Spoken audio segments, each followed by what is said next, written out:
Hello, everybody. Welcome to episode 44 of the Old Man Magic podcast. It is Sunday, June 11th, 2023. Thank you for joining us for casual cardboard conversation. If you'd like to support us, please give us a like. Please subscribe to the channel. Please hit that notification bell. All those things help the channel grow. We appreciate it. Today, we're going to continue our discussion of interesting budget rare cards from the Rath cycle. Last week, we discussed the core set, which was Tempest. There was a lot to get through in that episode. Now we're moving on to the next release, which is Stronghold. It was a much smaller set. But before we move on to that, I have a couple quick things to discuss, Alex. Oh, The first is a mini segment that I'm calling the One Ring Watch. This is where if I could produce, I would have like dramatic music, like and then like a ring would float onto the screen, and then the Eye of Sauron would float onto the screen from the other side. But I don't know how to do maybe kind of chasing it, like Pac-Man style. Oh like yeah, we could have us running after the ring for it. Yeah, that'd be good. This is just where I'm trying to keep up with. Everyone, we can just imagine that. I'm imagining it. Looks good.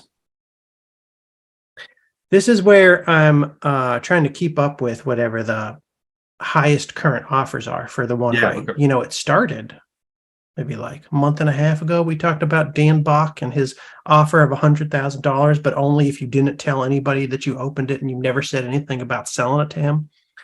Sleazy. Since then, it's risen. Different people have entered the battlefield. I saw a few. Yeah. There was one last week, Cash something or other, former football player, I think, who now sells overpriced cardboard to children. He has lots of tattoos. He likes gold things. He likes shiny stuff. I see him online playing Commander with foiled out decks and everything. Oh, yeah. He offered, I think, $250,000, and then a bunch of people told him he was lowballing, so then he bumped it up to $500,000. But then immediately, like a day or two after, we have a new contender. Dave and Adams. I don't know who these people are. Oh, okay. But Dave and Adams Card World. Have you heard of them before? Yeah. I haven't seen them. I look for some cards on there. They tend to have a lot of stuff that's like graded. Okay. Kind of like slightly like higher end, and they do stuff other than Magic cards. Okay. Sports cards too? Yeah. Yeah, I see sports cards news up here too. Okay. So they're probably all over this world of serialized cards already. Yeah. The people in the sports card world knew or felt like it would be a big deal when MTG started doing this. But Dave and Adams offered a $1 million bounty for the 1/1/1 ring. So this is the new high water mark, Alex. This is where we're going to cash in when we pull one ring in a couple weeks from now, 2 weeks from now. Friday, work ends, going to the card shop, buying my collector booster pack. 2 days later, I'm going to open it here on the Old Man Magic podcast. So that's big news. Yeah. What I don't know. Is that? That has to be. I was gonna say that has to be the top, but it doesn't have to be the top. Somebody going to offer even more than $1 million for this thing? Is this legally binding? No. As a lawyer, what is your professional opinion? This is not legally binding. What if you and I open this pack? We open this card from a pack in 2 weeks, and we're all psyched. We think we're getting $1 million. We contact Dave and Adams Card World. They say no. Then we contact Cash. He's like, no, I listened to that episode of the podcast where you made fun of me a little bit because I like shiny things and I have a whole foiled out deck and I sell overpriced cardboard to kids. I mean, what are your damages? You know what I mean? It's like you bought a collector's pack. $17. I'm going to sue him for however much a collector's pack is. I have no idea. Do there have to be damages involved? Like if somebody makes a public offer for something? I'm just curious. Something that I need to figure out. As you go to $1 million a day, they're getting free advertising about for this. Yeah. So you'd think they'd have to honor their offer. It would suck if you pull this card, you go to this place, they say no, JK, we're not giving you $1 million for this. You go to cash, he says JK. Then you're stuck with Dan Bach. Imagine thinking you're going to get $1 million and next minute 100K from Dan Bach. Then we got to split it half. That's $50,000. That's not going to change my life, Alex. It would be very, very nice. But I can't retire on that shit. I'm looking to retire on the One Ring.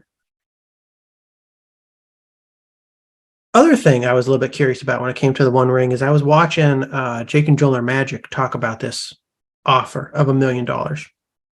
And in one of the videos, they were talking about how, of course, it's great advertisement for these companies. Why would these companies do this? Well, one is great advertisement.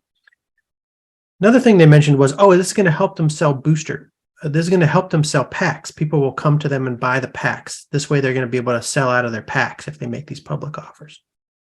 And I couldn't figure out why that was. I don't know why he was saying that. Is it just because this is such great advertisement, he thinks they get their name out there, then when it came time to buy packs, more people would go to their website or their shop or everywhere to pick one up? Or I started to think, are these offers contingent upon you purchasing the pack from their store? I haven't seen any fine print in any of the offers like that, but I was a little bit curious, just because of the way Jake and Joel were talking about it in this one video. I have seen no such thing, though. I don't know if you've seen anything like that. No, I wouldn't think so. I haven't seen anything like that. But anyways, $1 million. $1 million. Can't remember what finger Dr. Evil used to use. Was it the pinky? Yeah, I think it was the pinky. I think it was the pinky, too. Another little news story to discuss before we get into Stronghold, Alex. LobsterCon happened last week. LobsterCon is when old guys get together in Boston and they eat lobster rolls and they play old school Magic. It used to just be a purely old school tournament, I believe, but maybe 2-3 years ago, they also started running a pre-modern tournament. It's become a really big pre-modern tournament. And I think last week was like the biggest in-person pre-modern tournament ever with almost 200 participants. And I was looking at some of the tweets from LobsterCon to see who won, who got top 8, who got top 4. I wanted to take a quick look at the top 4 decks from the North American Pre-Modern Championship at LobsterCon last week. I saw this information on MTG Banding's Twitter page. Phil Wynn. I think he was there. He posted out some of these deck picks. This is a good guy to follow. This is a great guy to follow, actually, for anything pre-modern related. He has a pretty cool pinned tweet up here, spreadsheets to all sorts of different popular pre-modern decks to bring you the deck lists for those deck types, give you an idea of how much they cost. So if you wanted to get in to the format with a budget deck, this is the first place I would send you. Take a look through this list. He posted some of the picks. What is this? Promoted tweet. What is this smut on my Twitter feed, Alex?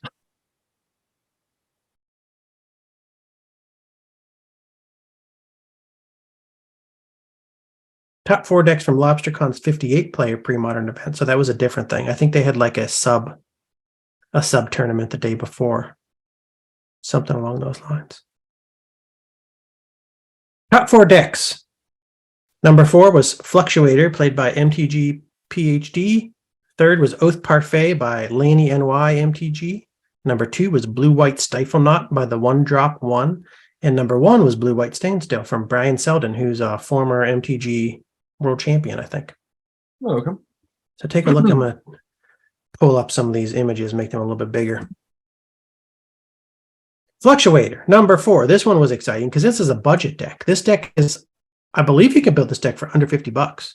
So the top 4 in like the largest pre-modern tournament ever held in North America with a $50 deck is pretty sweet. We talked about Fluctuator a little bit before. Alex, do you remember Fluctuator? No. Okay, I'll pull it up. Fluctuator, so this is a deck that's focused solely on the cycling mechanic. And Fluctuator is an artifact. I think it's unique. Maybe there's been things printed since this that do similar things. Yeah, I remember talking about the artifact a little bit. You can see people tried to spike it a few times and it just comes back down. Fluctuator is a 2 casting cost artifact from Urza's Saga. It's a rare. Cycling cost you up to 2 colorless less to play. So it's a deck that focuses on Fluctuator. You get your Fluctuator out, then it costs you 2 less to cycle something. The rest of the deck, all of these are creatures. All of these blue cards up here are creatures. And I think the most important thing to know about these creatures is that they can all be cycled for 2 colorless. So when you have your Fluctuator out, they're essentially free to cycle. Okay. So you just cycle them and pitch them into your graveyard. Like let me pull up one of these. Drifting Djinn. I'll pull up Drifting Djinn as an example. I can see it. He's 5/5 flying and he has an upkeep cost of 1 blue, 1 colorless. Okay, he did. Yeah, I won't pull him up then. If you could see that.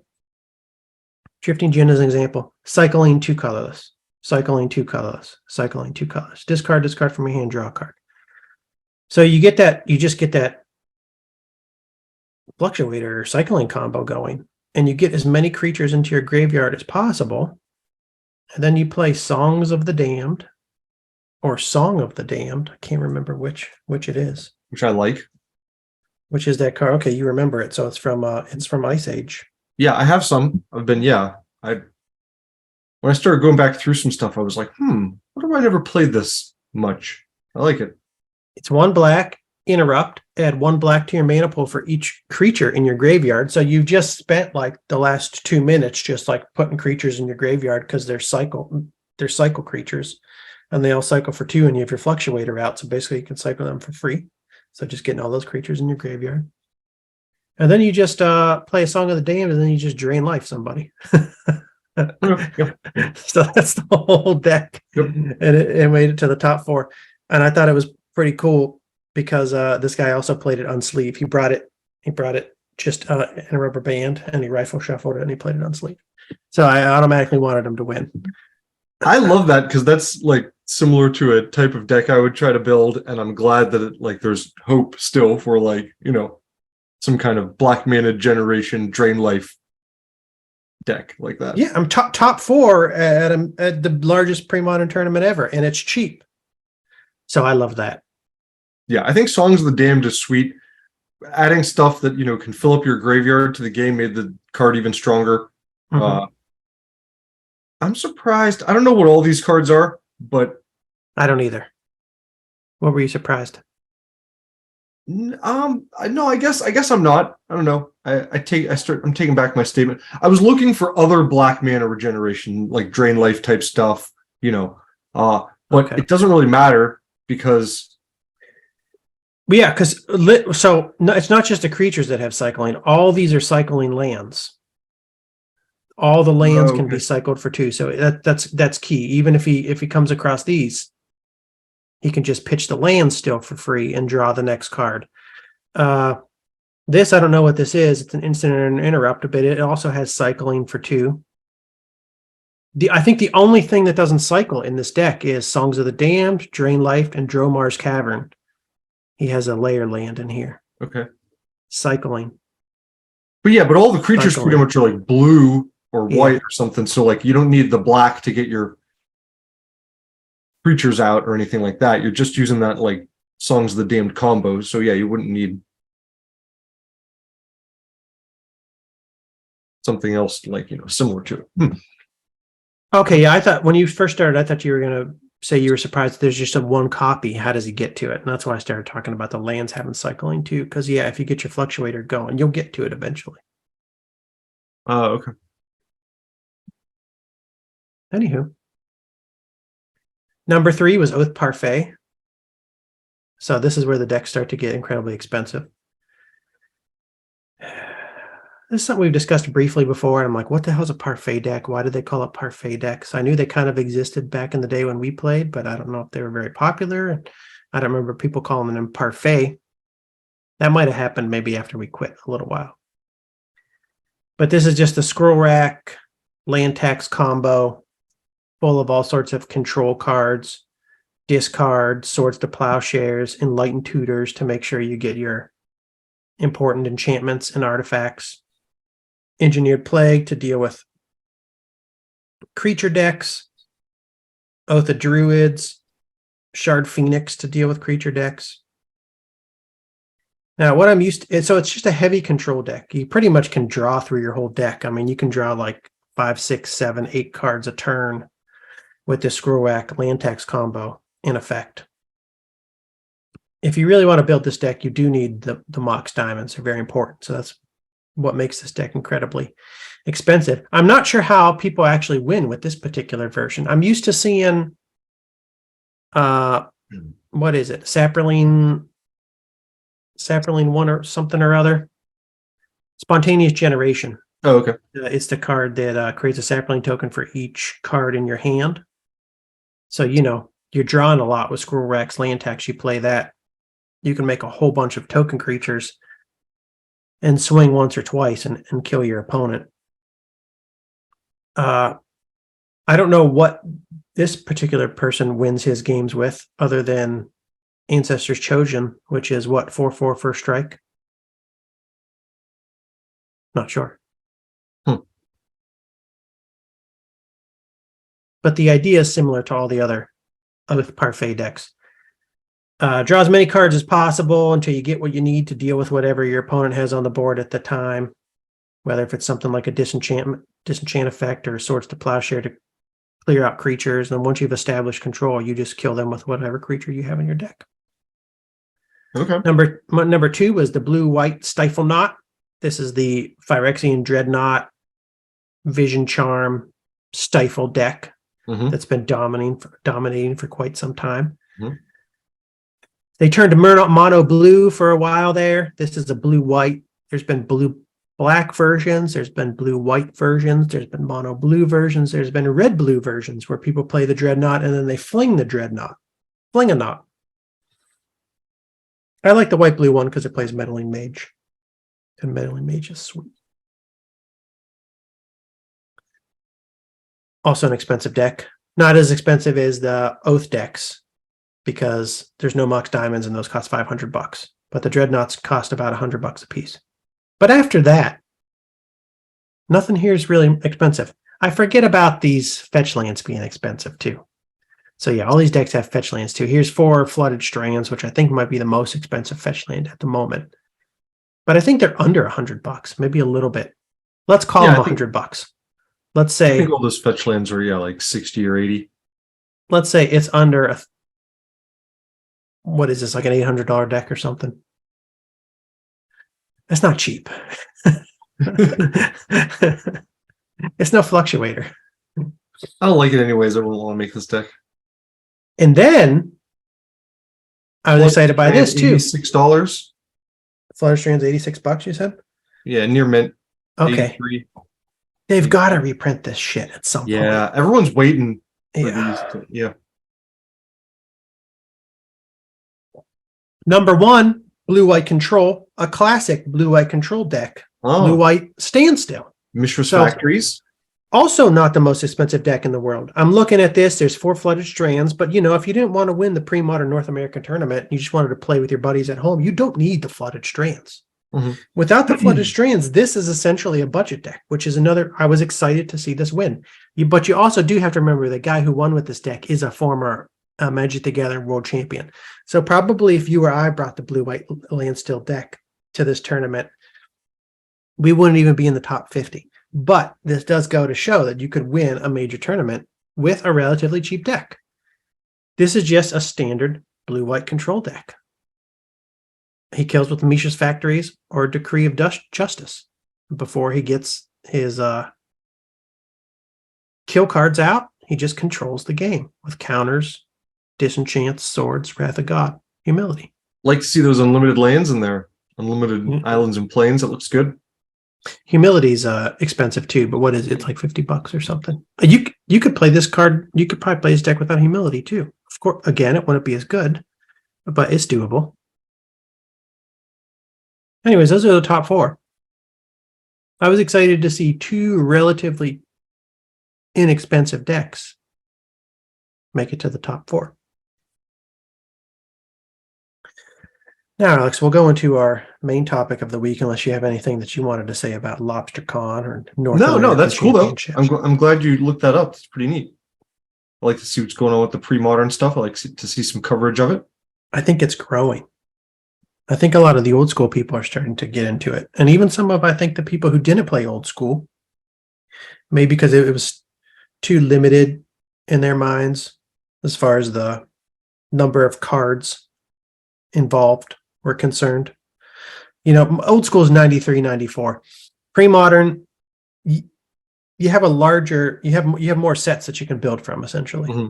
Yeah, I feel like, as much as old school is cool to me because I have a lot of like playing to do to catch up to some other people, I could see getting bored of it. Yeah. You know what I mean? Like you probably get bored playing that pretty limited format. And, pre-modern to some extent has that same issue, but it's not as limited. Yeah. There's more. And I think you can make, especially if you're not trying to be super, super competitive, you can play, more like kitchen table pre-modern and you could, I feel like there's a huge pool, I think so too. I feel the same way. I feel like I could probably be building pre-modern decks for the next decade. But anyways, now we're going to talk about another pre-modern set, Stronghold. We're going to review some affordable rares from Stronghold. Affordable meaning under $5 that Steve found while he was browsing Stronghold cards on MTG stocks last week. That's the name of this segment. So Stronghold's the 13th Magic expansion, released in March 1998 as the second set and the first small expansion set in the Tempest block. So the first card I found from Stronghold that is a rare, that is under $5. I just wanted to present this one. I didn't necessarily think this one was incredibly interesting to me, but it was rated very highly on Gatherer. So I wanted to bring it up. It's definitely not a bad card. It just seems very limited to me. It is Sacred Ground.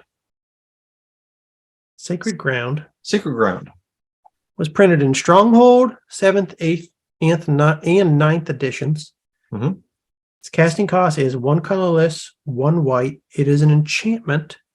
And whenever an effect controlled by an opponent puts a land into your graveyard from play, you can put that land back into play. It has a rating of 4.037 on Gatherer. It has Oracle and Vec quote on it as well. A card we just talked about. Current market price of 46 cents.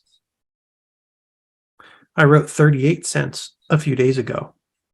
It's heading up, Alex. It's about a little to spike. There's a little spike there right at the end, a little bump. So this is an interesting effect to me. I don't know that there's a lot of stuff out there that has this same effect. We've talked about on every show for the last 2 months, I've at least said the words Crucible of Worlds. You could run a Crucible of Worlds. Yeah. That you could run in any color deck. Yeah. That one also helps with lands that you put into your own graveyard. Right. So there are far more use cases for Crucible of Worlds. Also way more expensive than Sacred Ground is currently. And a much newer card, so obviously back then it wasn't an option. But yes. Yeah. Also not an option in pre-modern if you want to play pre-modern, for instance. But while this card has an interesting effect, it still just seems like nothing but a potential sideboard card to me. I'm surprised that it's rated so highly. Like there's nothing you do with this, right? Unless you get irritated every time you have to play your buddy's land destruction deck and you're like, fuck you, I'm going to my box, and you sideboard in 4 Sacred Grounds or whatever. Probably it's just sideboard against land destruction, or if you're playing in a tournament where there's a meta that like sees Armageddon a lot, as like a land wipe. Yeah. I agree. I mean, the rating though, I think, people might just be rating it within that context because it is very good in the right context. Yes. They're probably just assuming you're going to sideboard it or use it when you are planning on seeing land destruction. But one other thing I thought about with this is I think you can use it to protect your animated lands. Like if you're running Mishra's Factories or like some sort of yeah. deck where you bring your lands to life, then Oh, yes. Okay. that would be cool. But I think someone said something in the comments about how like combat damage isn't a spell or effect, so it wouldn't protect them from getting blocked or blocking other creatures and dying. It would Yeah. only protect them if a spell or an effect the opponent controlled used, destroyed the creature land.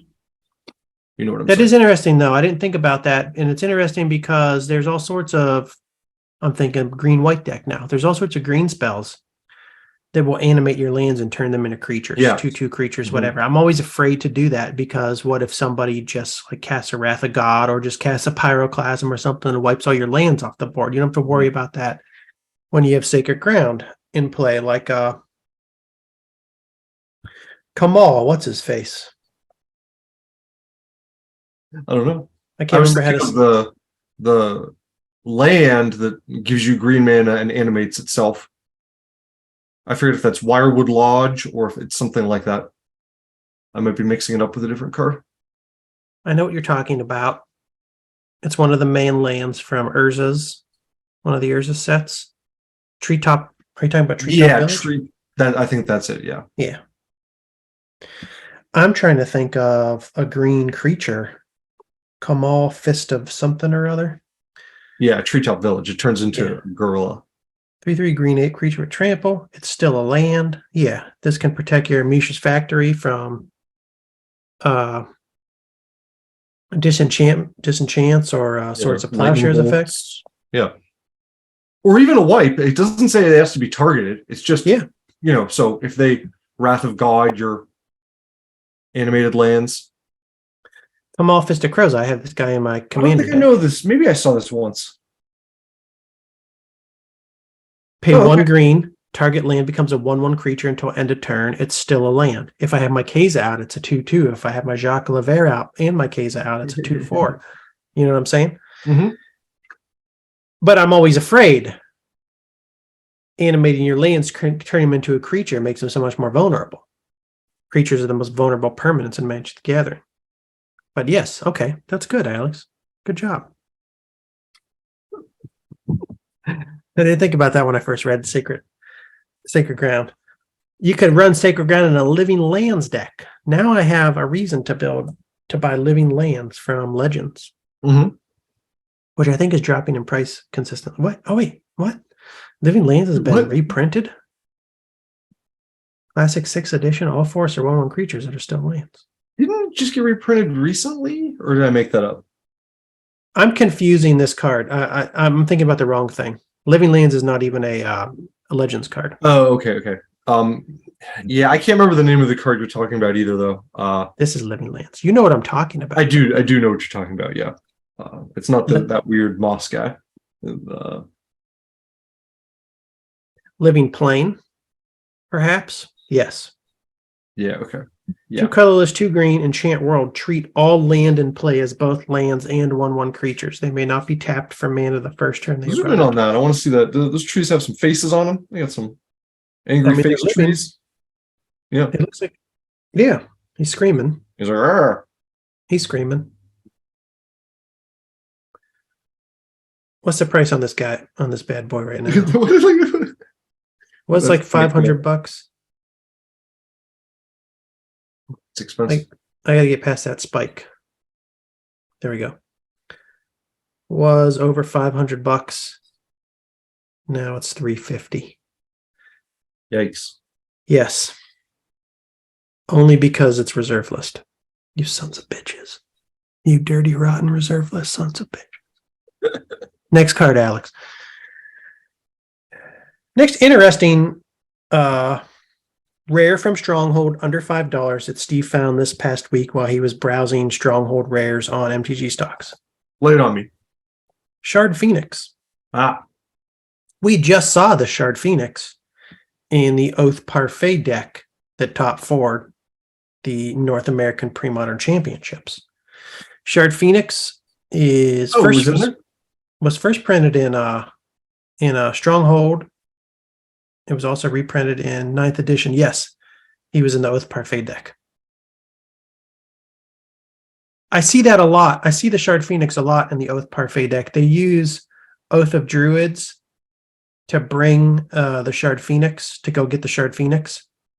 Like if you're playing a deck, it's a great way to get rid of a lot of little creatures. If you're playing a deck like an Elf's deck or something, bring the Shard Phoenix into play, sacrifice them to deal 2 damage to all of their little 1/1s or 2/2s. Anyways, the Shard Phoenix has a casting cost of 4 colorless, 1 red, summon Phoenix, 2/2 flyer.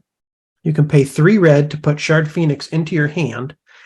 Use this ability only if Shard Phoenix is in your graveyard and only during your upkeep. You can sacrifice Shard Phoenix. If you do, Shard Phoenix deals 2 damage to each creature without flying. So it has a rating of 3.844 on Gatherer, current market price of 54 cents. I picked up 4 recently. Oh, cool. That's interesting. It I might have like, this is the first time I've seen this, I think, but I might have like just gone past this looking at it. You know, I might have been like, not so great at first, but the more I think about it, it's kind of cool. It's kind of like a better Firestorm Phoenix, which I like because Firestorm Phoenix was underwhelming from Legends. So it's nice to see something similar that's a little bit better. I can't even really remember Firestorm Phoenix. Did it also damage? No, it did nothing. Okay. It just comes back. 4 colorless, 2 red, 3/2 flying. If Phoenix is placed in the graveyard from play, return it to owner's hand instead. It may not be summoned again until owner's next turn. Okay, so you don't have to pay any mana to bring it back to your hand like you do for the Shard Phoenix, but also why would you want to keep bringing this guy back so you can pay 6 mana? Yeah, because his 6 casting cost for This guy's good in control shells. The Oath Parfait deck, primarily a control deck. People were talking about this card in the Gatherer comments. I heard it mentioned in the context of counter Phoenix decks back in the day. Okay. That must have been a somewhat popular counter burn deck type when Shard Phoenix was doing its thing, counter Phoenix. So, you know, if you don't want to use a counter spell on some of their little creatures, or if something gets past a counter spell and it's a small creature, you can use the Phoenix to clear it out later. So do you think people would like sideboard this out if they're playing like a deck with only flying creatures? Or a creatureless deck? Yeah, probably should, yeah. Because otherwise, what are you getting? You're getting a 5 casting cost 2/2 flyer. Yeah, I mean it's really there to control your opponent's creatures, I think. That's what I would use it for. Playing an elves deck, you get rid of all their elves, can't get rid of their birds. But this can do a lot of damage to a lot of like important, especially green and black creatures that I see in pre-modern. I like the Shard Phoenix. Yeah, he's pretty cool.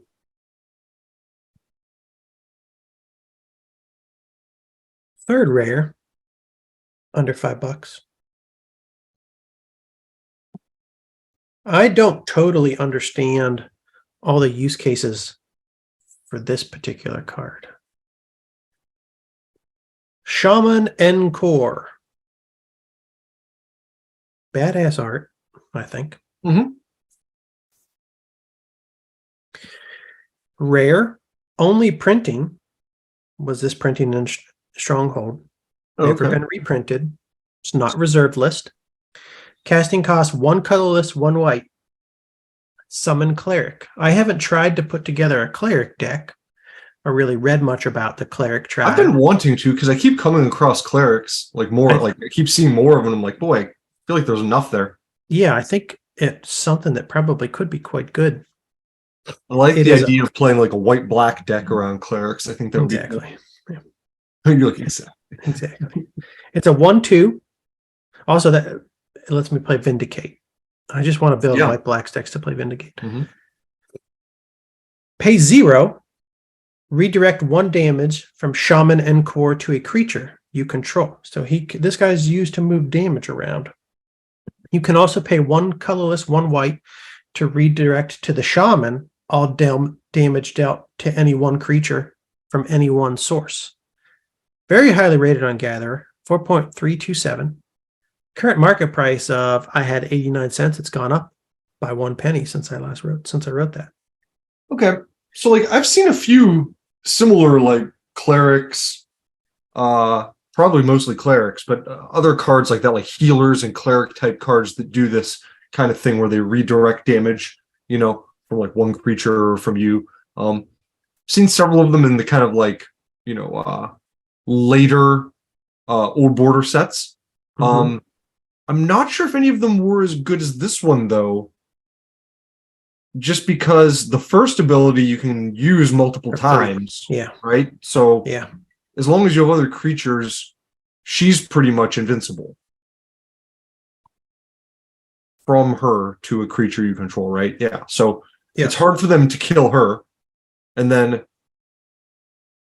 you can use her at any point to, plus couldn't you use these two abilities in conjunction? So like someone tries to destroy creature A of yours, you direct all the damage to the shaman, and then you use the first ability, the zero ability, to take the damage off of her and onto creature B of yours. It seems Does like that make it. sense? Okay. I don't see why not. It doesn't say use one ability or the other. So I think So that lets you really that. like move a lot of damage No. around. It would potentially require a lot of thought on your opponent's end to like decide whether or not they actually have the ability to take out any of your creatures if they have a damage And it spell doesn't in hand. cost too much mana to do all that either, Yeah. You can move one big chunk of damage for 2 mana, and then you can move it around even more and move more damage for 0. Some people said this used to be run with Mog Maniac back in the day. I think this is a common from Stronghold. Mog Maniac, 1 colorless, 1 red, 1/1 summons goblin. I see. Whenever Mod Maniac is dealt damage, it deals an equal amount of damage to target opponent. I see. And it's just a 1/1, but as we know with Saber Ants, you can deal more than 1 damage to it. More damage than the toughness of a creature. You could blast it for 5. It's going to die either way, whether it takes 1 or 5, but you could hit it for 5 and then you redirect that 5. That's cool. Others suggested running it with Daru Spiritualist. That gives me a white-red deck that's I feel like playing now. Yeah. Both these cards are under $1. Daru Spiritualists. Huh. From Scourge. 14 cents currently. 1 colorless, 1 white, summon cleric, 1/1. Whenever a cleric you control becomes the target of a spell or ability, it gets +0, +2 until end of turn. Huh. So I have to think about this for a little while, but people were saying this is part of a infinite life combo. Okay. And I think this is the combo. Daru Spiritualist, Shaman Encore, and Starlit Sanctum. They're showing the new border here too, but Starlit Sanctum is actually an Onslaught card. So these are all pre-modern legal cards. Okay. And they're all cheap, which made me think I should probably buy these 3 cards. I was just looking at Starlit Sanctum the other day. I had not seen it, or if I did see it, I just overlooked it until I saw this combo. So prerequisites. All permanents are on the battlefield. You need a white available. Activate Shaman Encore's first ability by paying 0 to target the Spiritualist. So somebody tries to deal damage to the Shaman. You pay 0. Oh, hey. No, look at how they changed the wording on that. You didn't even need to have it take damage, right? Because you can just activate it the next 1 damage that would be dealt. Hold on a second. That differs from what we saw earlier? Yeah. The regular one, the old one just says redirect 1 damage.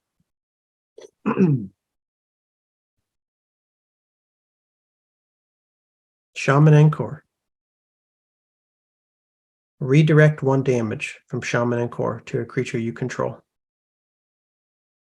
This says the next one damage that would be dealt to Shaman and Core this turn is dealt to target creature you control instead. Do you think that's really what it means? Why would they change it so that you could activate That's this? a significant difference to me. Even if and it no doesn't seem like damage, the old one was intended to work that way. even if no damage was dealt, how could that? Doesn't make any sense. Does it seem like they made it worse, like more confusing? In the rulings, it says you can use this ability as much as you want prior to damage being dealt. So nothing can happen. There could be nothing happening. You could just activate Shaman and Core. That's what it looks like. That's wild. It doesn't seem like I know. I agree. Work. It seems like it doesn't jive with the original card. Or the way anything should work in Magic. Like, why should there be a card where you could move damage from it to something else when no damage is actually being dealt? Is that what you're telling me? Well, I mean, you're not moving the damage, you're just activating the ability. Okay. Right? Yes. And then Daru Spiritualist doesn't say when it's damaged, it just says when it becomes the target of a spell or ability. So you're activating an ability, even though you don't need to. Yeah. And you're making this card the target of the ability. And then it's, you're teeing that up. Like it's still doing something. Like you're saying the next one damage that would be dealt to the Shaman will be dealt to the Daru Spiritualist. So you set that up. So it kind of makes sense. You targeted it, I guess. Okay. Daru Spiritualist triggers, causing itself to gain +0/+2 until end of turn. Resolve the Shaman's ability, causing the next one damage dealt to Shaman and Core to be dealt to the Spiritualist instead. Repeat an arbitrarily large number of times. And then activate Starlit Sanctum's second ability by paying white, tapping it, and sacrificing Daru Spiritualist, causing you to gain life equal to Daru Spiritualist toughness. So really, that sucks. This really exists. Like there's currently a functioning 3-card combo where you can just say, I'm activating this 0 casting cost ability just cause, and I'm doing it 1,700 times to gain 34,000 life. I don't understand why they changed the wording on the Shaman. Does it really work that way? That's what it seems like to me, Steve. Why doesn't anybody play these cards then? I don't know. Because it's ignorant. I don't know. This is it's something that's out there. I just found it on I've never heard Gatherer and then Commander Spellbook, but I've never seen anybody talk about really talk about these cards. Weird.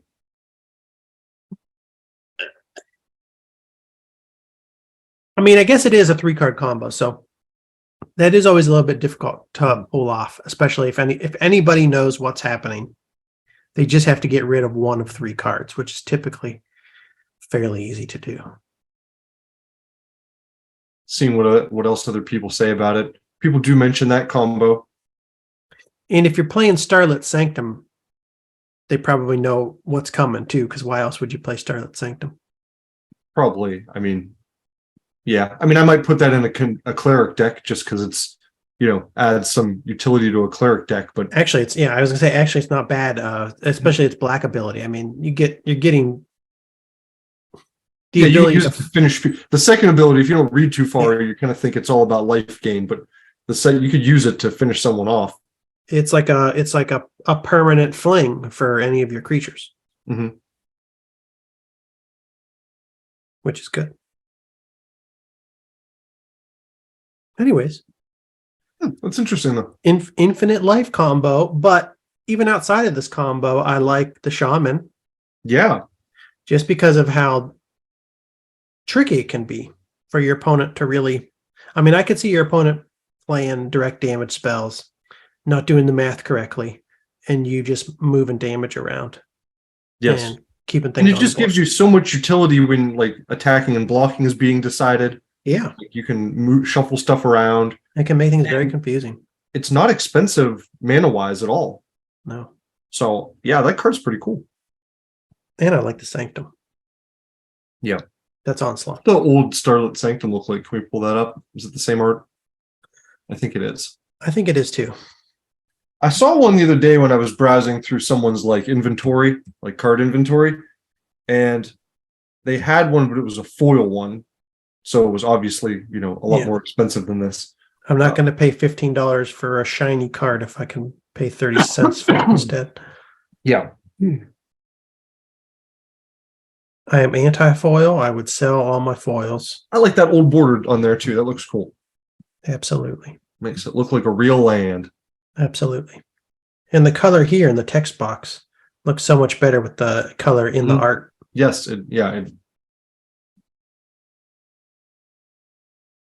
36 cents. Look at that, Alex. Build that. You can build that infinite life combo deck. Super cheap. Very cheap. And I'd have some decks or some cards that work for other cleric decks if I don't want to use that annoying combo on people. Mm-hmm. Next card.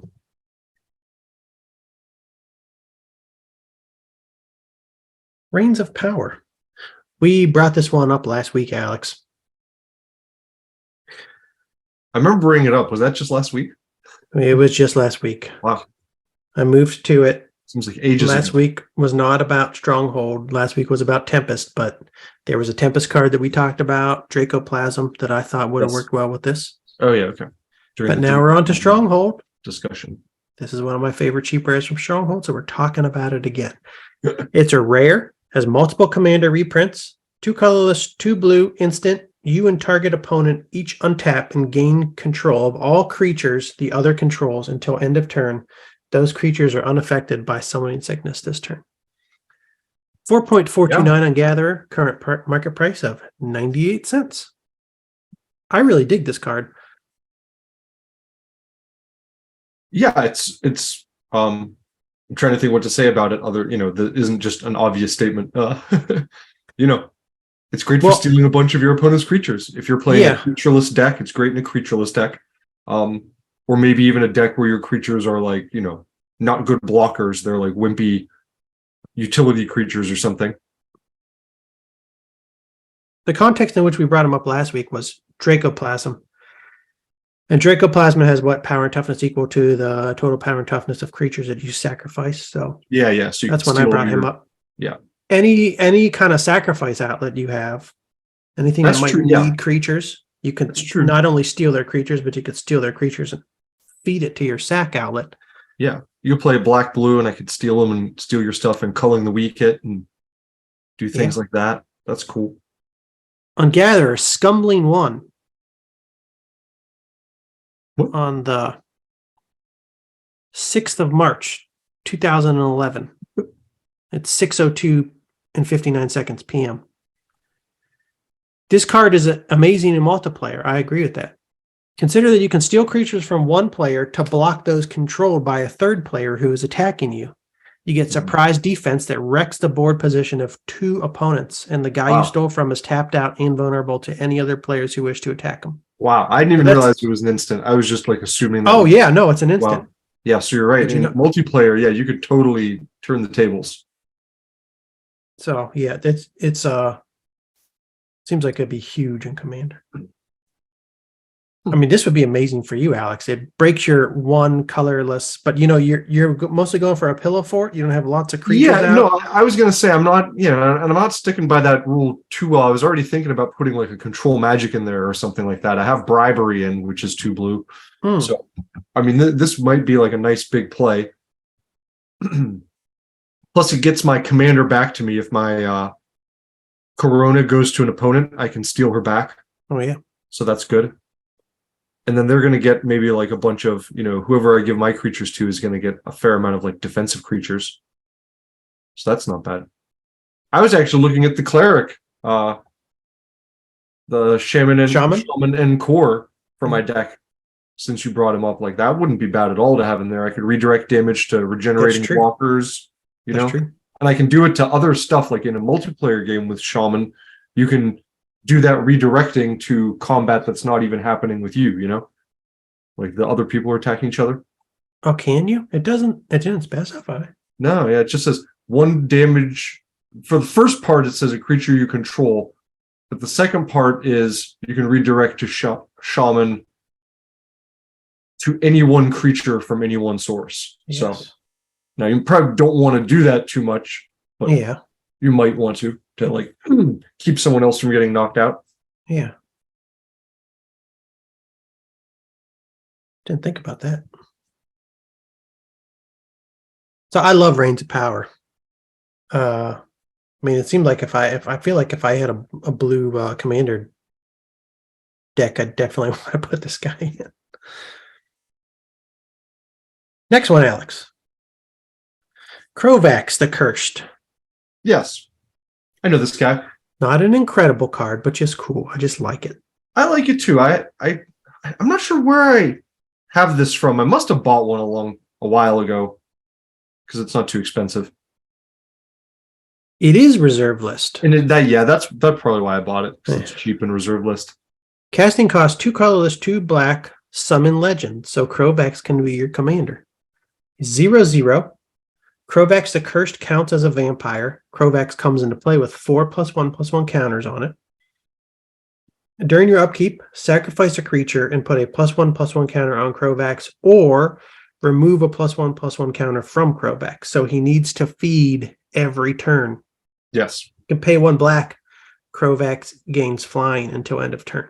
Yeah. Like, it's super cool card, super cool flavor wise. Mm-hmm. It makes total sense that a vampire needs to feed or else he gets weaker every turn. Most vampires don't actually have that. What vampires do, the get +1/+1 for killing something is common amongst MTG vampires, but the weakness makes them cooler flavor wise, but like weaker from a gameplay perspective. So I don't know if I would ever actually play Krovax. I might, but like it would be pretty niche. You'd obviously have to have him in a deck with a lot of stuff to sacrifice, some sort of token generator kind of deck. Yeah. A breeding pool sacrificing kind of deck, but he's black, so that makes sense. What I like about him is that you get Sengir power and toughness for 1 less mana, and then you get to decide when to spend the mana to give him flying. So you can get it out a little faster and easier with the Sengir, and then pay the mana later to make him fly. And he doesn't have to deal the damage. That's sometimes hard to do to get like a Sengir pumped up. It is, yeah. So this way, he's reliably pumping. They're going to have to do something to get rid of him, assuming you have fodder. Which you want to put him in a deck that you didn't have fodder for. Exactly. But the problem is with having a setup like that is you have a card that relies on another card to actually be good. Mm-hmm. So then it just makes them vulnerable. Your opponent can essentially remove one thing from your board, and it's not only eliminated that one thing from the board, but it's hindered another thing. It's almost a 2 for 1. It's a 1.5 for 1. That's the only thing I don't like about cards like this, but it is cool. Yeah. Or in a graveyard type deck, them eliminating the creatures or whatever isn't so bad because you can bring them back. Yeah.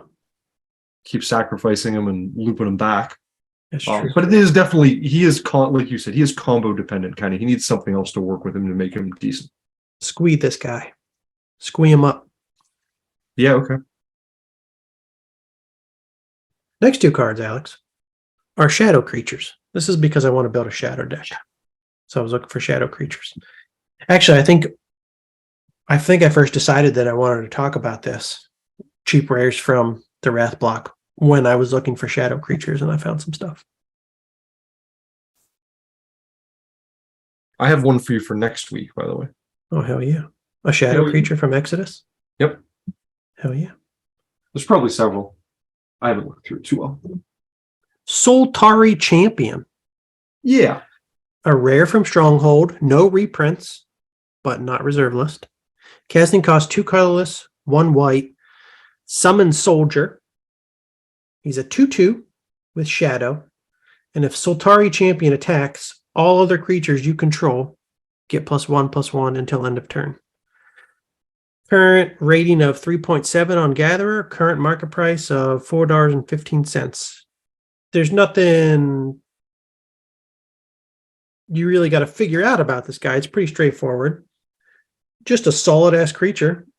And Except I love for the fact what happened that to he's his a soldier. face. What'd you say? I said, except for what happened to his face.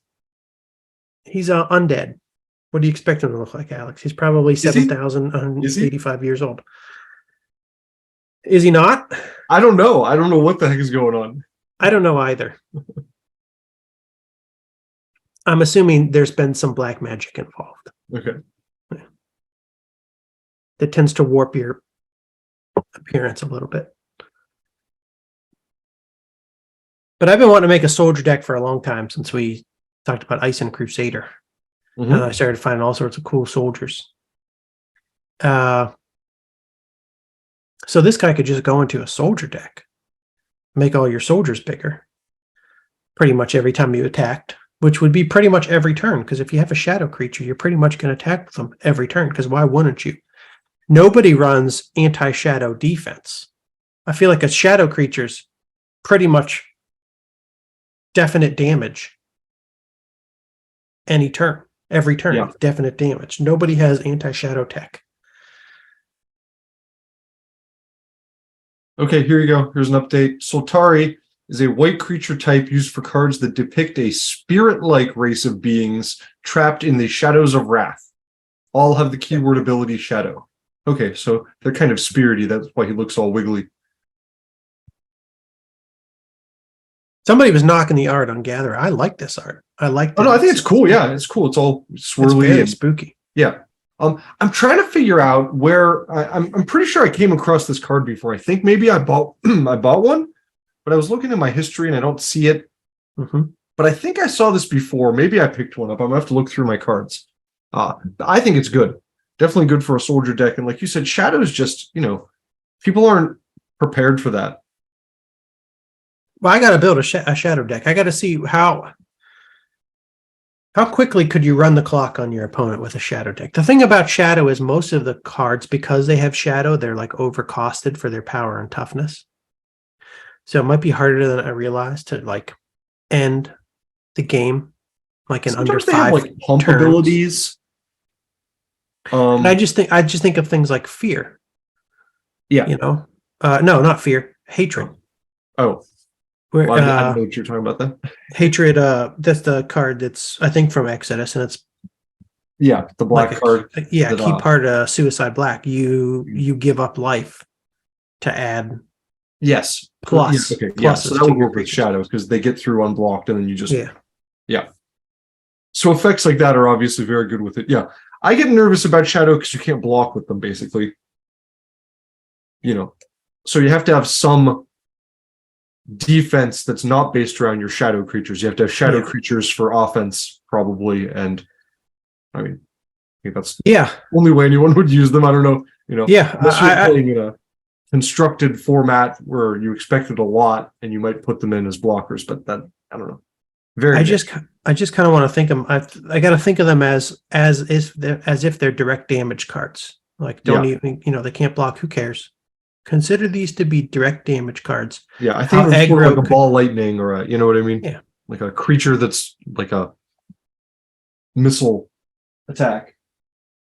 How aggro can you get and how quick can you end a game with a deck full of shadow creatures? The only thing that can stop these people.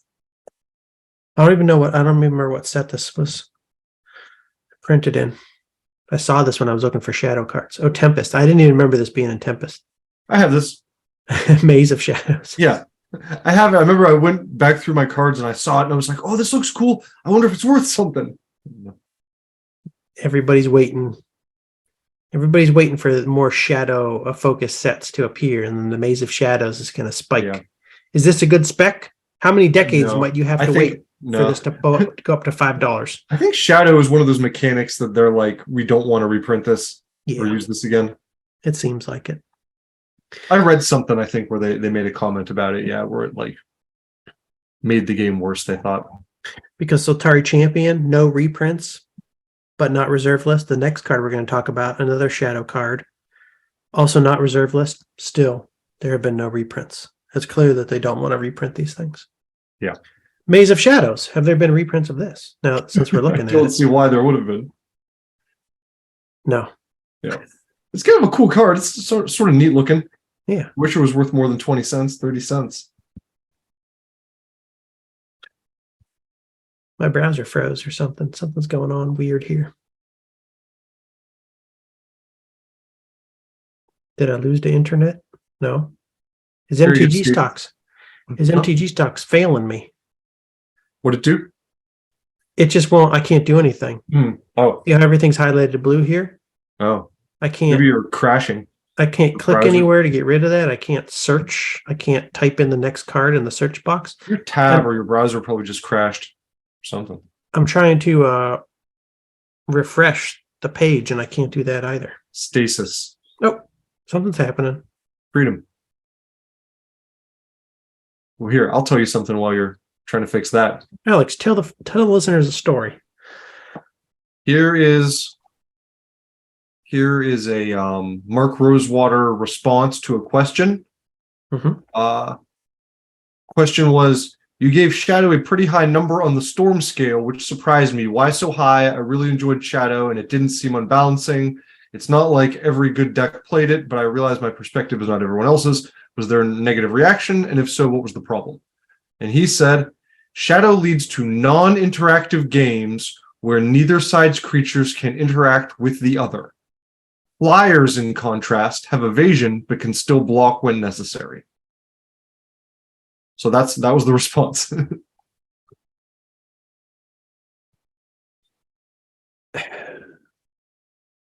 I don't know that it makes the game any less interesting if creatures can't interact with other creatures, because there's still so much. There's still so much non-creature interaction that can occur. Yes, just because there's Shadow going on doesn't mean there's no ways to interact with creatures and with attackers and blockers. I don't know. Oh, I was just going to say that's like saying, there's a moat out, which essentially removes all non-flying creatures from combat. So moat makes combat far less interesting. There's far less combat interactions when you have moat out. But then, as I was going to say it, I was thinking that's probably why they've never reprinted moat. Yeah. Well, also moat doesn't work on defense, like their creatures defending. Sort of like what he's saying with Shadow is it you end up with like two classes of creatures that can neither attack or block the other. Whereas like with moat, it only affects you on attacking. It doesn't affect you on defending, I guess. So it's a little bit less. But it still shuts the game down a lot. Like I don't think it's any less like as far as shutting the game down. But yeah, I don't know. So that's what they said. They don't like Shadow too much. Maybe that will change. We'll see. The storm scale, I forgot about that, but that's the scale of mechanics that they think like. I guess it's this. I don't know if it's. I don't know if that's the scale they use to essentially convey how broken they think a mechanic is. Maybe not. Maybe it's just the scale they use to indicate the likelihood of them ever reprinting things with that mechanic. I think more the second one, but I mean it's obviously going to be tied pretty much to the first one. So because Storm is definitely a broken mechanic, and they probably never should have done it. It's mechanics that are either like too super strong or that they like, make the game less fun overall somehow. Change the way it's played in a negative way, like simplify it and dumb it down too much, I guess, or Next shadow creature, Alex. I was going to say in the last one we're going to talk about, but it's not. So I'm not going to say that. I'm not going to say that because it's not the last one. But it is the last creature we're going to talk about. Last cheap, rare creature from Stronghold. Thalicos Deceiver. This is a rare with no reprints, not reserve list, no reprints, because as we just said, Mark Rosewater does not like creatures with shadow. Casting cost 3 colorless, 1 blue. Summon Wizard, 1/1. It has shadow. You can sacrifice Thalicos Deceiver to then gain control of target creature permanently. Use this ability only if Thalicos Deceiver is attacking and unblocked.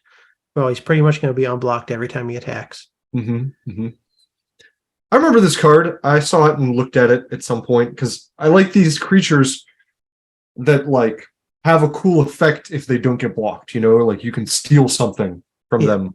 That's cool. Rating of 3.937 on Gatherer. Current market price of $3.72. As we've just mentioned, nobody runs anti-shadow defense. So this guy's essentially, I look at him as if he's a control magic but for 3 colorless and 1 blue instead of 2 colorless and 2 Yeah. blue. Yeah. But he's also more fragile than a control magic. Plus, if they don't have any creatures on their board, he's not worthless. No, but you gain control permanently, so if he dies, it doesn't matter. No, but he could die before you get to attack with him. That's what I'm saying. Okay, yeah. Sure, yeah. Like they could, kill him instead of counter. They have a turn to get rid of him. Yeah.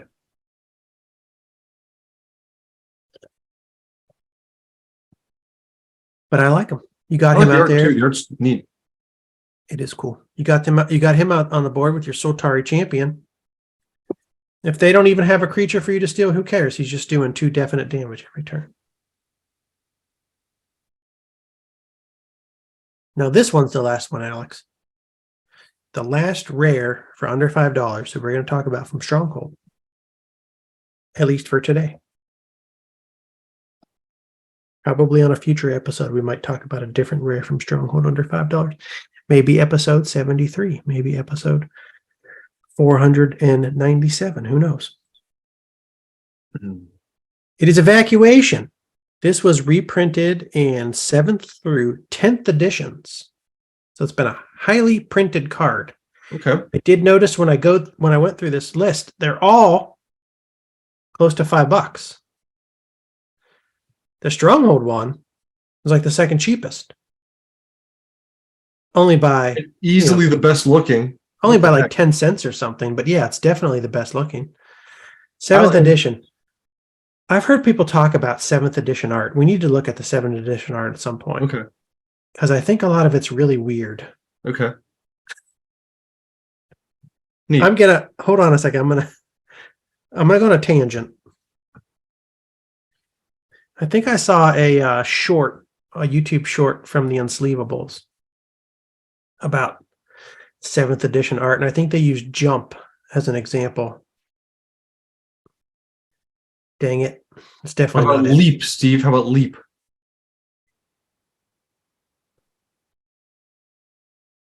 Could it be Leap? Could it be Leap? This might be the end of the tangent because I can't find what I thought I was going to find. I don't know if Leap has Leap ever been printed in core sets? I don't know. No, I'm just riffing off a Jump. I'm trying to. Never mind then. Trying to thesaurus you.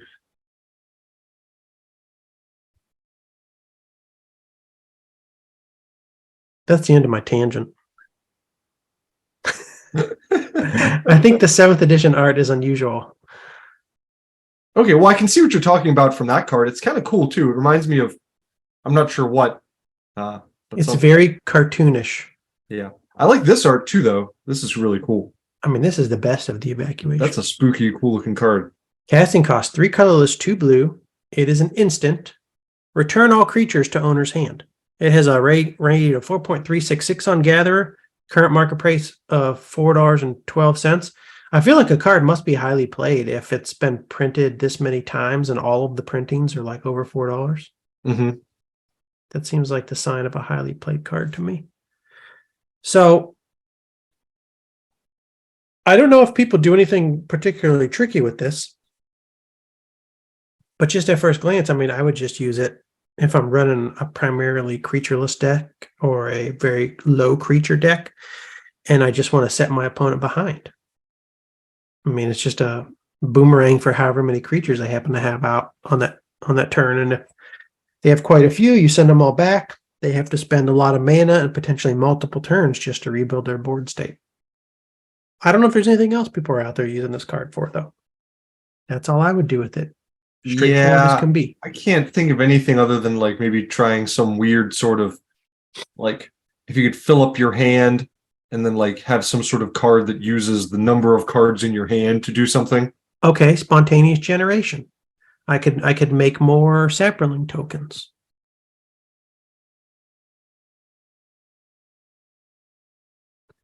I could also use it for enter the battlefield creatures. Go back to our segment on the enter the battlefield creatures of Visions. Use this guy to bring back your Tabi Orangutan. Or any of the other enter the battlefield creatures that we talked about in that episode that I can't remember right now. Gilded Drake. Not Gilded Drake. Flying Drake. What were the red ones, Alex? What were the white enter the battlefield creatures? Man of War. Man of War. Okay, there you go. Evacuate all your creatures and evacuate your Man of Wars. So the next turn they replay their creature and then you just Man of War it. Okay, back to the tangent, Steve. There is a flight in 7th edition. Flight! That's Flight. it. That's definitely it. I almost said that when we were talking about it a minute ago, but I'm like, I didn't think they'd reprint Flight. They did. They did. Multiple times. 7th edition, 8th edition, 6th edition. Well, look at that zebra. Oh, wait, it's already in. Wait, okay. Look at that zebra. Okay, it's 5th edition art then. It's 5th edition art that's wonky. Oh, because it was the zebra? This is what they showed. They were like, oh, okay. Yeah. Yeah, the 7th edition was different. It was like a flying merfolk. That's really weird. It's funny, though. Yeah. I think there's a lot of goofy art in 5th edition, which I've never dug through. So maybe it's funny because we played during 5th edition, and I don't remember this card. I didn't buy any 5th edition. I barely even bought 4th edition. It's true. Like I can remember buying some 4th edition, but by that point we had almost everything in the set that we wanted. Yeah. And there was no real point in buying it without, dual lands to open. And I remember, yeah. So there were no dual lands. I was like, what is this bullshit? And they also removed things like Vesuvian Doppelganger and was Fork in 4th edition and stuff. Yeah, Wheel of Fortune. Yeah, like a lot of really good stuff. Yeah. The only things they added, I forget, I get confused with 4th and 5th edition, but they put like Sylvan Library and Land Tax back in one or the other of those. And then, I don't know, there's like one other card, but not the much. Workshop. Make up for what they took out. Mishra's Workshop was either in 4th or 5th, I think 4th. So yeah, I did pick up stuff like that. Workshop. Sorry, Factory, not the Workshop. The Workshop. Yeah, they brought the Factory back with white border, yeah. I picked those up because I was like, oh, great, I can finally play with factories. And actually, the 4 factories I have right now are 4th edition. Plus, I just recently, when the 30th anniversary Secret Lair came out, this guy right there. Yeah. I picked up 4. I like that. I like them. They remind me of Super Nintendo. I know I've said that before. I picked up 4 of those too. So now I have 8. I have 0 Antiquities factories. But what was I saying? Yeah, I just picked up select cards from 4th edition, maybe bought just a couple packs, and I was disappointed not only by the things that they removed, but I was actually disappointed by the look of the cards. So the complaint I had and that everybody had about Revised was that it looked washed out. Yeah. And they tried to fix that issue with 4th edition by making it more vibrant and more colorful, but they somehow made it look worse, in my opinion. It's like too I don't know if they could have won at that point. I think we were, Revised was washed out, but we were so used to it by that point that I think like almost any change they made would have been like seen as, worse. But I look at them now and I'm still like, I do not like the 4th edition. I do not like the look of 4th edition cards. No. It's not just about making them brighter. Like the coloration in Unlimited and Beta, it looked richer. It looked deeper. None of that was present in the 4th edition cards. Right, yeah. They somehow made it darker, but without more irritating to my eyes. Yeah, it just like brighter. From the older set, the limited sets. 4th edition brought Land Tax, Sylvan Library, and Strip Mine into the set. Okay, those are big. And the only thing remaining that was good was Mana Vault, at least by today's prices. Yeah. No Factory? No, that was 5th edition. Oh, okay. Apparently. Yeah, no, I totally get confused by those two then. And even like Sylvan Library back then, like that's gone up in price. It wasn't like when they put that into 4th edition, it was I don't know what, like a $7 card or something, $10 maybe. And then 5th edition added Necropotence, and it took out Land Tax. We can't have too many good cards. No memory of that. I have a 5th edition Necropotence. Okay. From back then, I'm not sure where I got it from. Must have bought one pack or something. 5th edition also had City of Brass, which we were already getting from Chronicles at that point. Yeah, I didn't care about that either. Yeah. End of tangent. Okay. 5th edition also brought the Flying Zebra. Flying Zebra. I like him. But Alex, that's the end of my review of the budget rares from Stronghold. The cool cards that I found, they were also rares for under $5. From the first small expansion set released in the Tempest block, aka the Rath block. Very good. I think now we're going to move on to the Old Man Magic Commander Corner, Alex. This is how we end every episode of the Old Man Magic podcast in the year 2023. We talk about the Old Man Magic Commander Corner. Typically, what we've done during the Old Man Magic Commander Corner is just add a card or two or three to the first ever commander decks we're building. We're going to do that this week, but I wanted to add something new to the Commander Corner, freshen it up a little bit. And I thought, since we're reviewing some of the cards from the Rath block, let's take a look at some of the most frequently played cards from these sets in Commander. Okay, good idea. Because we're just getting into Commander. We're building our first decks. They're going to be old frame decks because those are the cards that we have. They're the cards that we know. But I don't know how many of these cards, if any, people who play a lot of Commander are still running in their Commander decks. I want to see which of these old sets are the most popular in what is currently the most popular format. Cool. So there's a very easy way to do that. I found this website called EDHREC, and you could sort by sets.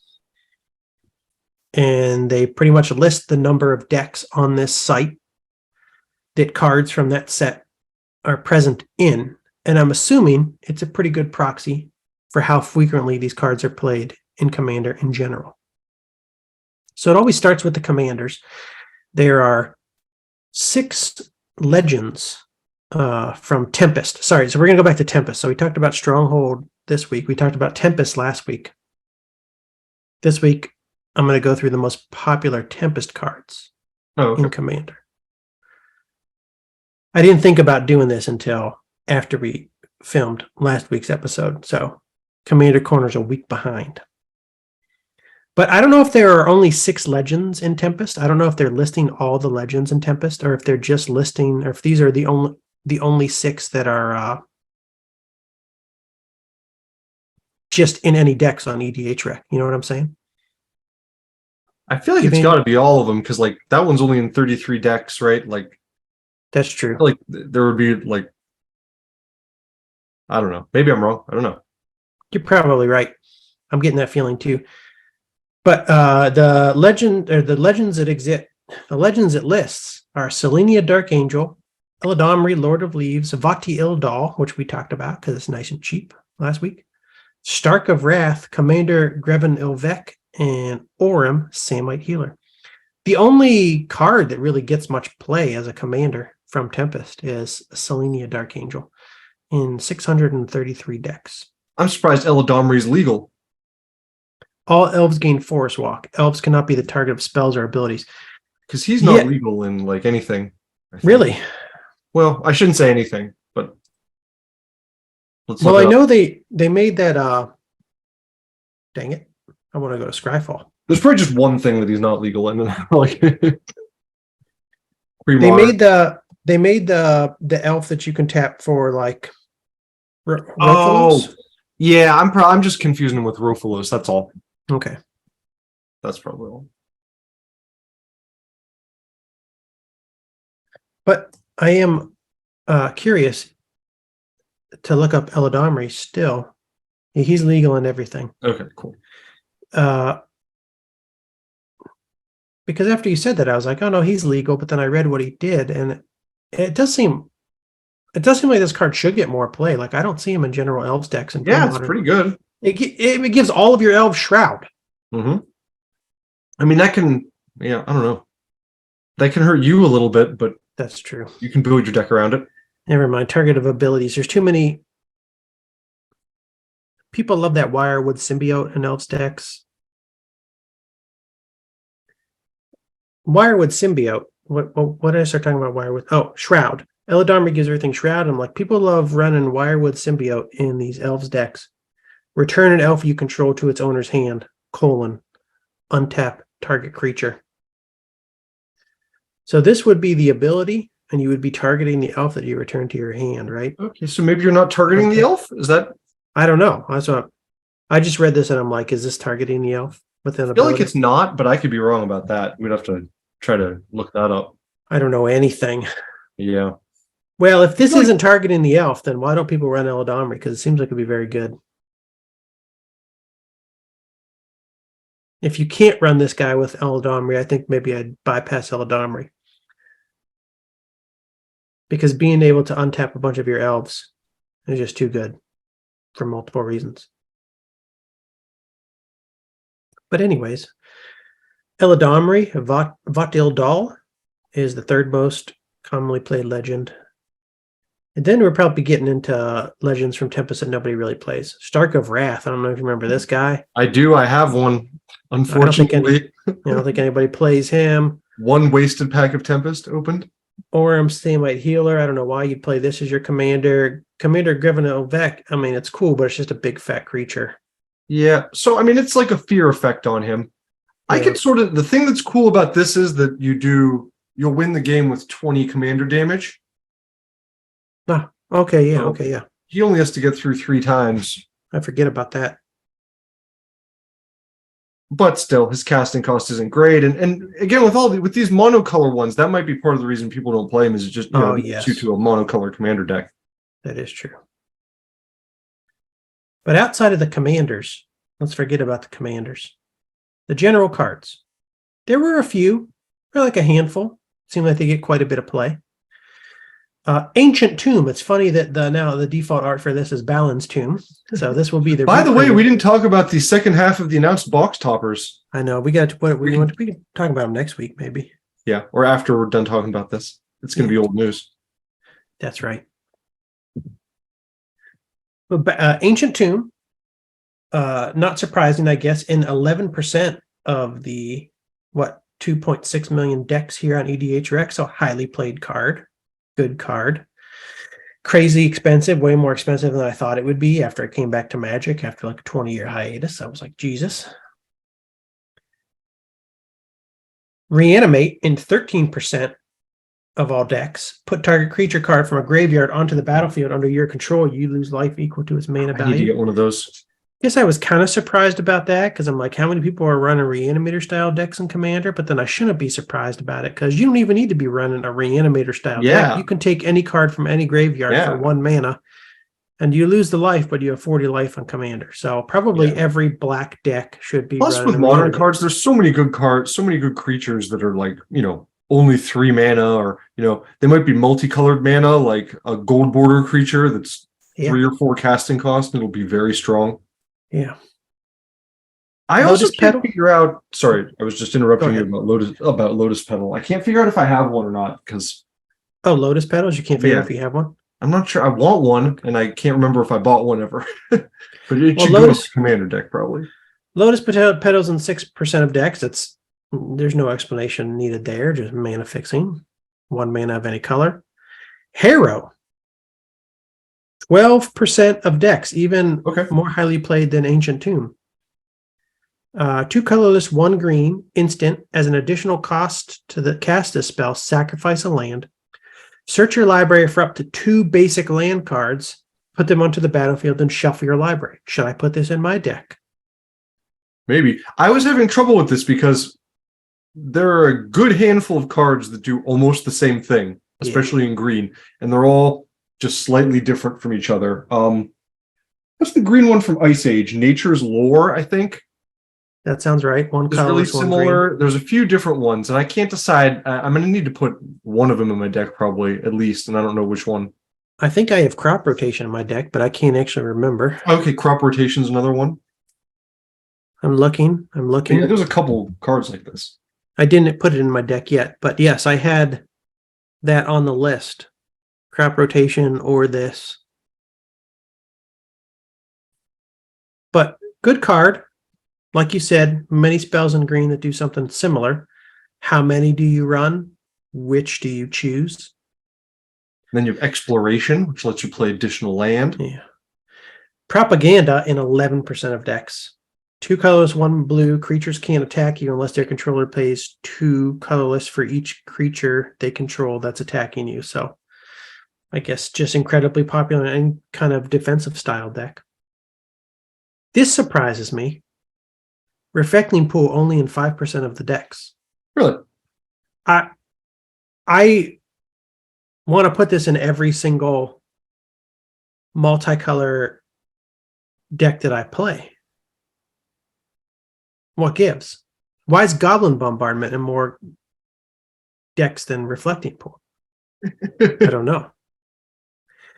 But I have Reflecting Pool and Goblin Bombardment in my current Commander deck. Reflecting Pool in 5% of decks, Goblin Bombardment in 7% of decks. I should really think about Propaganda. I think I got it confused because I know this art, but I didn't remember the old Tempest art. And I think I got it confused with Prophecy, which is not an old border card. And I was thinking I couldn't use it. I was thinking about it as I was reading this. I was thinking about it for your deck, something that you probably might want to put in. I can't remember which card I was mixing it up with. I don't even know. No, Prophecy is not the right card. But I think these are the only cards from Tempest that are in more than 5% of the decks on EDH Rec. Alter Dementia, 3%. Living Death. Okay, here we go. Living Death, 6%. Medallions. Obviously great card. Each player exiles all creature cards from their graveyard, then sacrifices all creatures they control, then puts all cards they exiled this way onto the battlefield. And then after that, yeah, you just have like a bunch of utility cards, medallions in 2% of decks, not that highly played. Surprised about Wasteland also. Like, that's pretty. This is the other thing I was going to say. How is this? Is this something that's going on? Is there like an error in EDH Rec with Wasteland and Reflecting Pool potentially because they've been reprinted so many times? I was just going to say, I wonder if for some reason it's only calculating the Tempest version of Wasteland and it's not counting like people who maybe selected like a different border or different printing for. I wouldn't think it would do that though, because that would skew like stats for every card that had reprintings. Yes. That doesn't make sense. So EDH Rec, if you are doing that, that'd be a very weird choice. Fix it, but we're not saying that is what you're doing. I was thinking the same thing, but then also it would be weird if they did that. But, you know, I did select Tempest cards. We're searching just cards that are in the set, and they're still giving us like alternative art. They're giving us the non-Tempest art. Right. So I think everything's combined. All the different printings are being combined. You would think so since they're showing you the alternative art. Oh, but yeah, there's nothing else really interesting here. Medallions lightly played. I was surprised that the Wasteland and Reflecting Pool weren't in a higher percentage of decks. And this card or this list reminded me of how good Reanimate would be pretty much in any deck that runs black. I just think, okay, I don't have any Reanimates, but I think I don't run Reanimator decks. But again, in a multiplayer deck, it's a multiplayer game. That's why I put Animate Dead in. Yeah, because I just want to steal things from other people. If I had black mana, I would just be running Reanimate. But now we're going to get to the main part of the Open Magic Commander Corner, Alex. We're going to continue to build our first ever Commander decks. All right. I got some creatures to add to the pump today. The pump, for all the viewers out there, is my first ever Commander deck. It's an old frame Commander deck because old frame cards are pretty much all I have. And they're all I'm buying. My commander is Jacques Levert. I'm going for a creature horde style deck. It's pretty straightforward. I'm trying to play a lot of creatures. I'm trying to generate a lot of tokens. I'm trying to take these small creatures and pump them up with effects like Waioli Wolf or Giant Growth or Berserk or Keza or my commander Jacques Levert. And I'm trying to trample over any blockers you might have after I pump these things up. With cards like Elvish Herder or Berserk or other things that give trample. There's a card that I haven't put in here yet that I mentioned today is in my commander deck. I forgot I didn't add him yet, but he will be in here. Might as well just add him right now because I'm talking about him. I wasn't going to add him today, but I'm going to do it now. Up and Adam. Kamal, Fist of Krosa. Oh, okay. Cool. From Onslaught. 4 colorless, 2 green. Legendary creature. It's 4/3. Target, I can pay a green to make target land become a 1/1 creature until end of turn. It's still a land. The best thing about him is that he has an overrun type effect. There's a card called Overrun where you give your creatures +3/+3 and trample until end of turn. And I think it costs 2 colorless and 3 green. Well, Kamal is Overrun on a stick. You can pay 2 colorless, 3 green, give all your creatures +3/+3 and trample until end of turn. I have the Onslaught version. I am adding the Onslaught version. Since I added this guy, I'm not going to add the card that I was going to add today. I'll keep that for another day. I'll keep that for next episode. Okay. I wanted to talk about something I'm considering adding, Alex. We've talked about Natural Order a lot before. Have you ever seen this card? I don't know if I saw it and I forgot about it, but I saw it again the other day if I'd seen it before. And I was like, Oh, yeah. I should pick this guy. Yep. Defense of the Heart. A rare from, I think we talked about this once on the show. We must have. Okay. And I forgot about it. I don't know what the hell this creature is. It's weird art, weird stuff going on here. But this is a great card. 3 colorless, 1 green enchantment. During your upkeep, if one of your opponents controls 3 or more creatures, which in a commander game is probably going to happen, sacrifice Defense of the Heart, search your library for up to 2 creature cards and put those creatures into play. Shuffle your library afterwards. The reason I think I want to add this guy is I'm getting now to the point where I'm starting to add bigger creatures to my deck. And I only have 1 Natural Order because Commander is a singleton format. And I'm like, I would really love to have more than 1 Natural Order in my deck. Well, with Defense of the Heart, it's like 2 more Natural Orders almost because you get to go for two other creatures and put them directly into play. And you don't have to sacrifice another creature. You sacrifice Defense of the Heart. Right. Yeah, I looked at this card when I was talking about when I was looking at what's it that I bought that I added last week. I don't remember. You can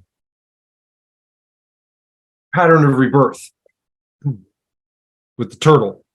It's the enchantment that it's same casting cost and it's enchantment. And when the creature it enchants goes to the graveyard, you search your library for any creature and put it into play.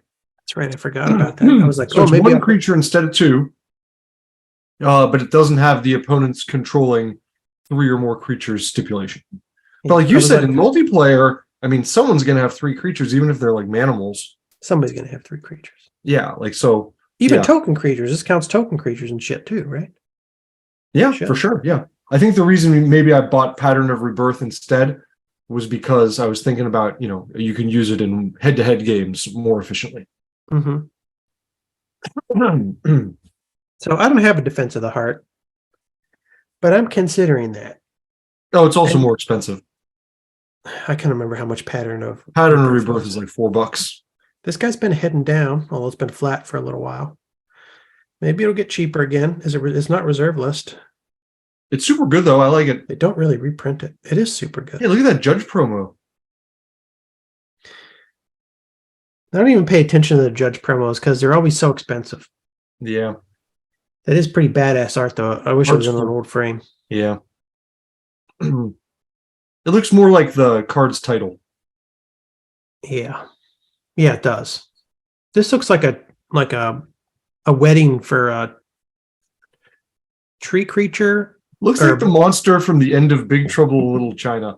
I don't remember for some reason, I don't remember what that monster looks like. And I watched that movie so many times in my life. And it's pretty much like that thing, but like more white. It like crawls out the back of Kurt Russell's like truck at the end. Okay. He's like driving away. I have no memory of that.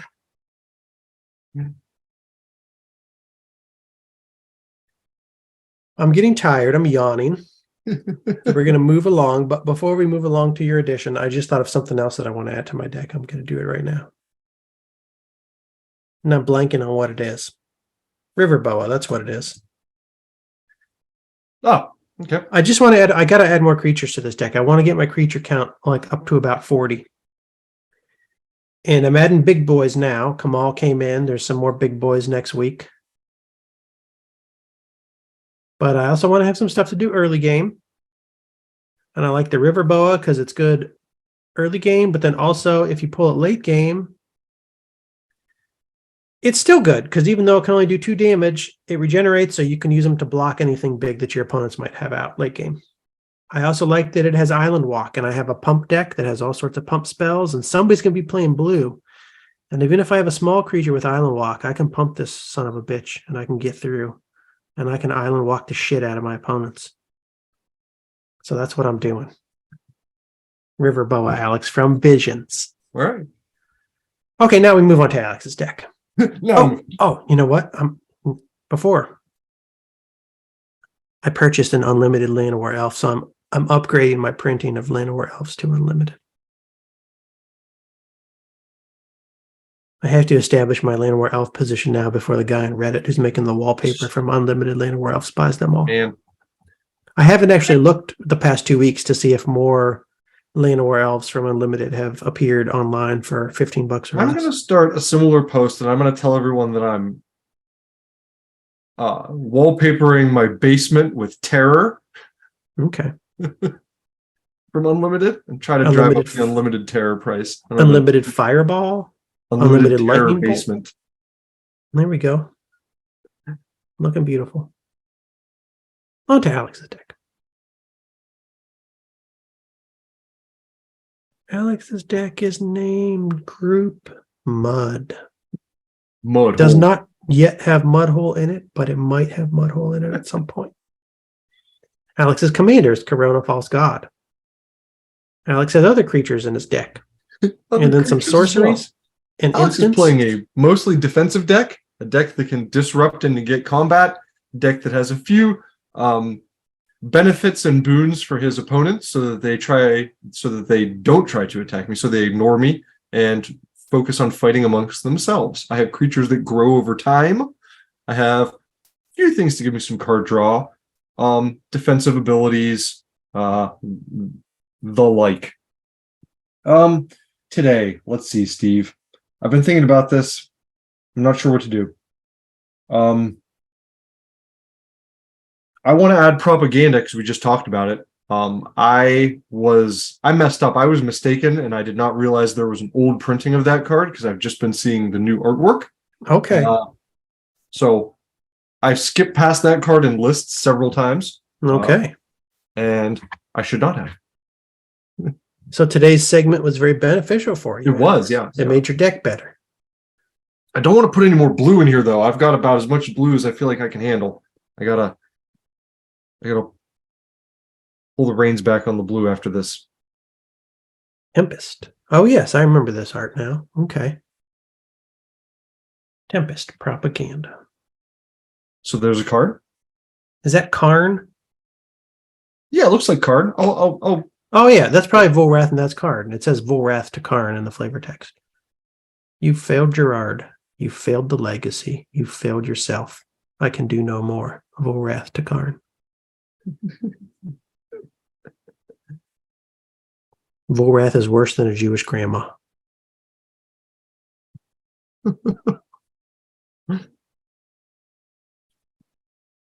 Any more additions today, Alex? Yeah, sure. Let's pull up Nature's Lore. I think I'm going to put that in since we talked about it. Okay. May as well pull it up now. Not Harrow. Nature's Lore. Maybe a Harrow too. We'll see. I have a 5-color deck. I'm going to need to be able to pull some different basic lands out. Is that an instant? It's a sorcery. Nature's Lore? Yeah. I can't remember. I was just trying to find it. It's in the sorceries. Nature's Lore. Reprinted recently in Dominaria Remastered. We originally pulled it out of Ice Age packs. Back in the day. Yeah, no, I have a question mark next to that one on my list, so I might sub something else out for it. I'm not sure. I don't love that it's a forest. I'd rather be able to get like a different basic land, but I'll have to go through the list of cards that do stuff like this again.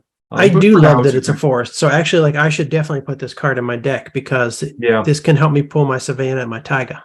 Yeah, and it can do the same for me. I'm just a little more worried since green's my primary color about getting my other colors. So we'll see. Wait, since green is your primary color? Yeah. Like I'm thinking like I'll have forests at the beginning of the game already, and what I'll be needing to do is get a swamp or an island. You know what I mean? So I can play my secondary and tertiary colors. Yeah, but then you could also, I mean, you could use it to get a tropical island or a bayou. Yes. Yes. Correct. But you're saying you think you're going to fill your deck with mostly forests. I'll have more forests than other basic Okay. lands because I want to have green mana early. Okay. So we'll see. Okie dokie. Nature's Lore. I think I got to really consider that one. I want to be able to play that Jacques Laver on turn 4. Okay, Alex. Is that it for the Hey, day? Steve. I think that brings us to the end of episode 44. Thank you, everybody, for listening this far. I know you stayed with us through the entire episode. I hope it's been great for me and Alex today. This was a banger of an episode. I hope it's been great for you as well. If you haven't subscribed to the channel already, please hit that subscribe button. Please give us a like. Please hit the notification bell. I also want to let you know that you can listen to us on Apple Podcasts and Spotify. I usually don't upload on that very regularly, so we're like a month and a half behind. But eventually the episodes will make it there, and eventually I will become more organized, and the episodes will go up on the same day on both YouTube and Apple Podcasts and Spotify. I think I'm all talked out for the day, Alex. I got nothing else to say about MTG. We did it.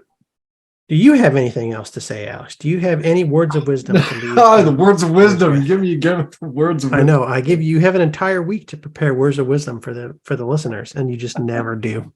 Here, I got some words of wisdom for Okay. Give me some wisdom. Don't procrastinate. That's all. There you go. That's a good one. Remember that, Alex. You have a week now to prepare words of wisdom for the next week. Okay. For the listeners. Don't procrastinate. All right. Okay. Talk to you later. Later.